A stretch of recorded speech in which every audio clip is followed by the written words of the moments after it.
This week in art class, we are going to be going over the elements of art: line, shape, space, color, texture, and value. I love talking about the elements of art and learning these because, we talk a lot about how art is really just a form of storytelling. Artists are telling a story. They're using their artwork. They're using these visual works of art to tell you a story. And without any words at all, you have some sort of reaction to their artwork. And the way they get their message across is through the elements of art. They use line and shape and space and color and texture and value to communicate with their viewer. So it's really neat to be able to approach these elements of art and break them down and look at artworks and think about what elements and how the artist used them and their artwork to tell their story. So I am going to show you some artwork and we're going to talk about the elements of art. Our first element of art is line. It's the most basic element of art. It is a mark that shows direction and length. Lines can be long, short, squiggly, jagged, straight, curvy, etc., etc., etc. We talk about horizon lines, where the sky and the ground meet up, and we also talk about contour lines. Contour lines are the edge of the shape, just kind of the outline of something. Line that follows the edge or a groove of an object. Here is a contour line drawing of a face. Looks like a blind contour line drawing. It's where you're not looking at your paper. You have your eyes on what you're drawing. In this case, it was a face, and you're just trying to follow the grooves and edges and contours of that object.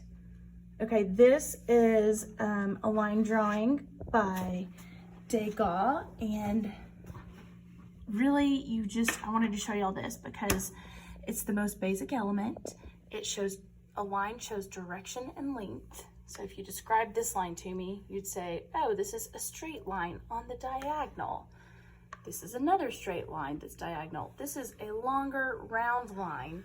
So you are just taking the most basic element to show the skirt of that ballerina. A short curved line and a short curvy line to show the leg of this ballerina. A long curved line to show the back of her dress. Just all we're doing is kind of taking these lines and describing the direction and length. Do you see vertical or horizontal lines? Do you see diagonal lines? Do you see long lines or short lines? Curvy or straight? Artists use lines to show what they're trying to draw, to communicate with their viewer. Okay, this is a line drawing by Vincent van Gogh. Are these straight lines that we're looking at? Or are we looking at kind of short curly lines? Are we looking at lots of lines or just a few lines? Are there a lot of lines here and not as many lines here? Do you see very many long lines or do you see mostly short lines? Do you see very many straight lines or do you mostly see curved lines? Okay, it's pretty basic, these lines, but the choice that you make when you're drawing, when you're creating art, when you're using lines is going to really impact the way your viewer sees your art. Okay, next element is shape. A shape is an enclosed space.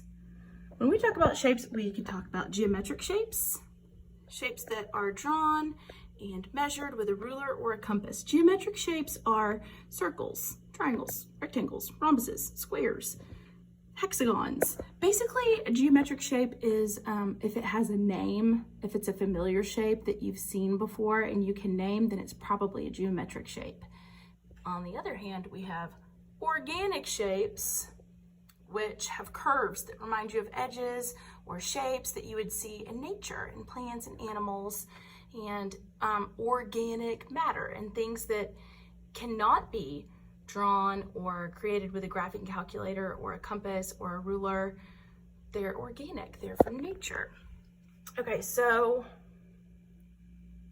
when you're looking at this work of art, are you looking at mostly organic or mostly geometric shapes?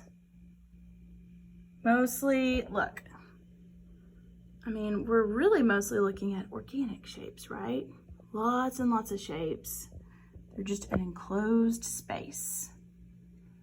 And this artist is just kind of layering shapes with lines. Okay, what about this one? Are we looking at mostly geometric shapes or organic shapes? Definitely geometric, right? We're definitely looking at straight lines that are creating these squares and rectangles. So artists can use geometric shapes or organic shapes, or they can kind of combine both of them. If you look at this artwork, you are probably going to see lots of geometric shapes, right? There's some triangles, there's some rectangles, there's kind of like a three-dimensional rectangle with that rhombus on top. But there's a whole other layer with all these organic shapes. So you can kind of think about what that artist is trying to communicate by using both geometric and organic shapes. Okay, space is the next element of art.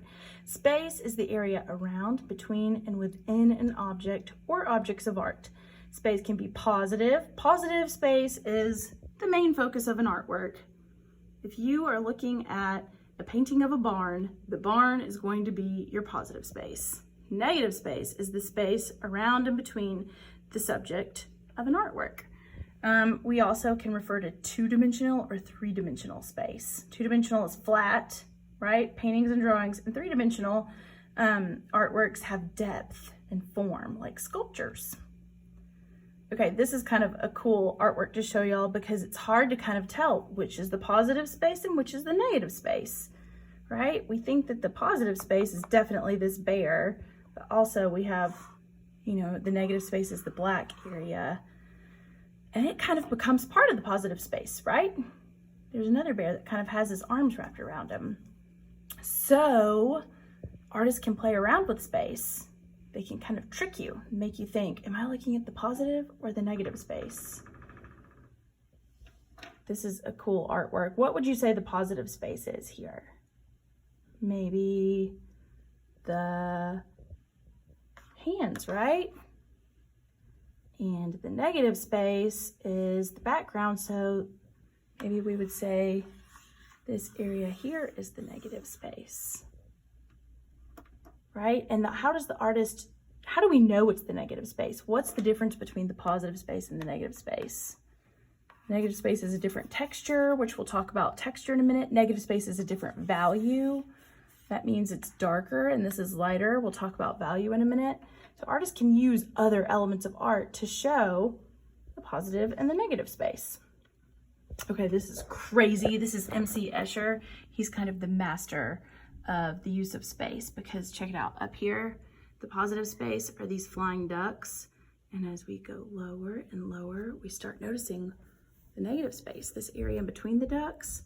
It starts looking like these fish, right? So down at the bottom, the fish become the positive space. And this area, this kind of black shape here that looks like a duck, that's the negative space now? What? That's crazy. It's kind of trippy, kind of cool. Artists can mess with your mind and manipulate the space of their artwork, and it's super fun to watch. Okay, next we have color.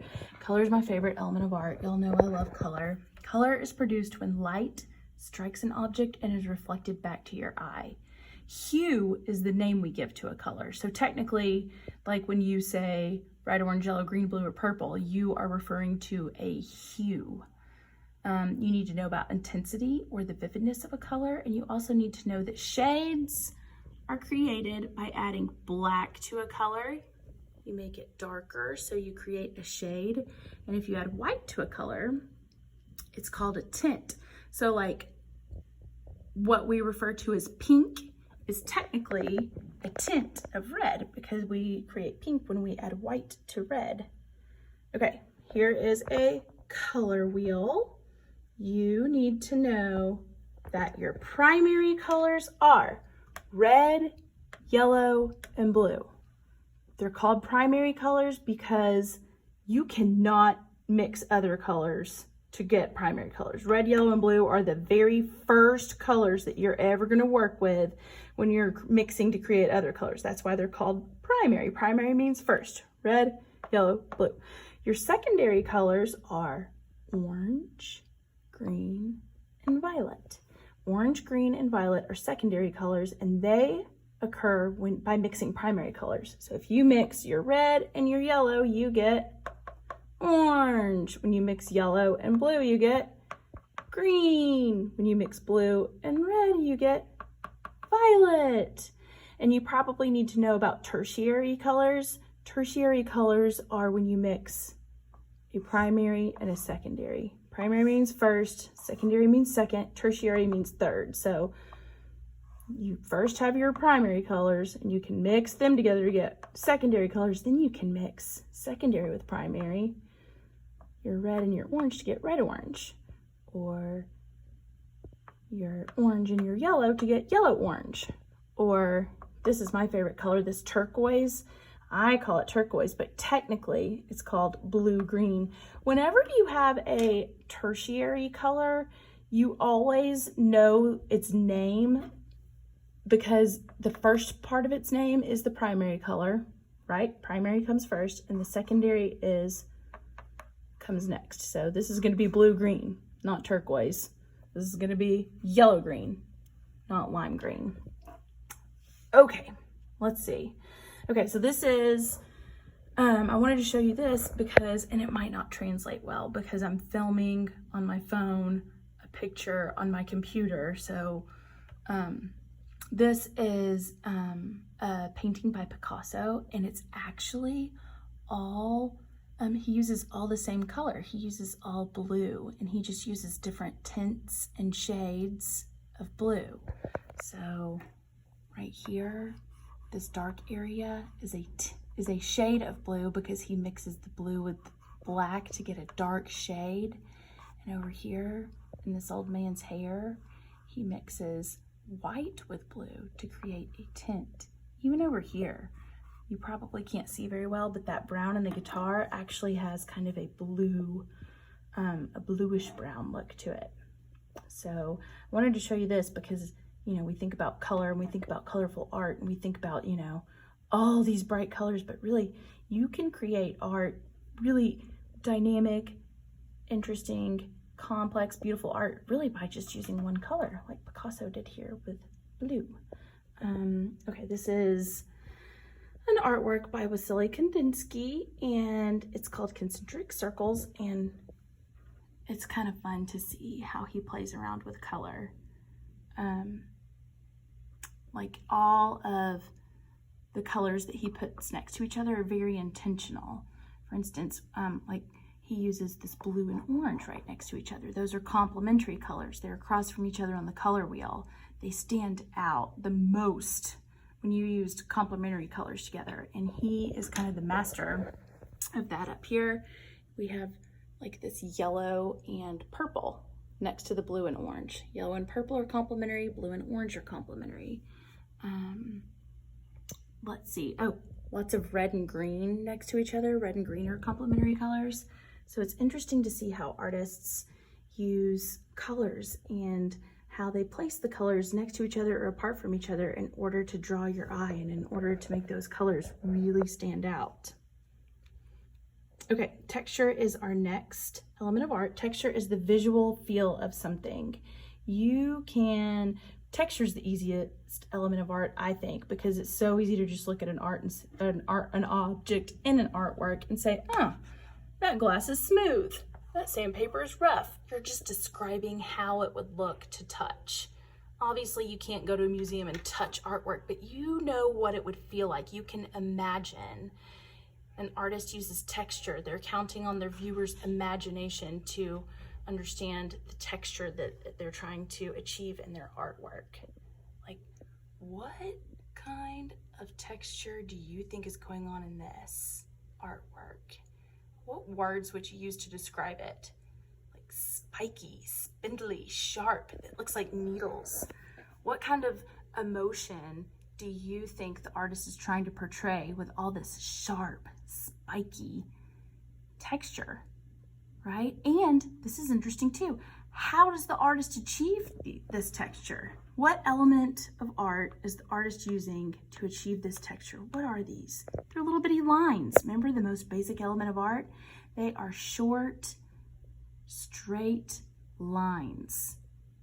So all this artist is doing is using these short, straight lines, very simple, to achieve this texture. It's really interesting, scratchy, spiky, sharp, almost like needles, and it kind of evokes a certain reaction from his viewer.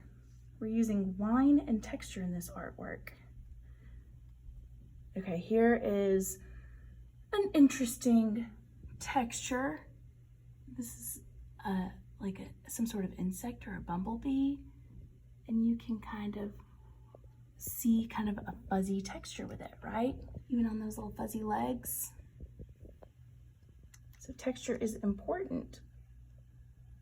Okay, this artwork, I know you've all seen before, and it's absolutely beautiful. This is Starry Night by Vincent van Gogh, and I know obviously that none of us are ever gonna get to go and like put our hands and feel the actual painting in real life, but we can look at it and we can imagine what it would feel like to touch it, right? You can kind of see all these layers of paint and you can imagine what it would feel like to touch it. You can imagine what it would, the texture underneath your fingers, the layers of paint. You can imagine kind of following these swirls and curves.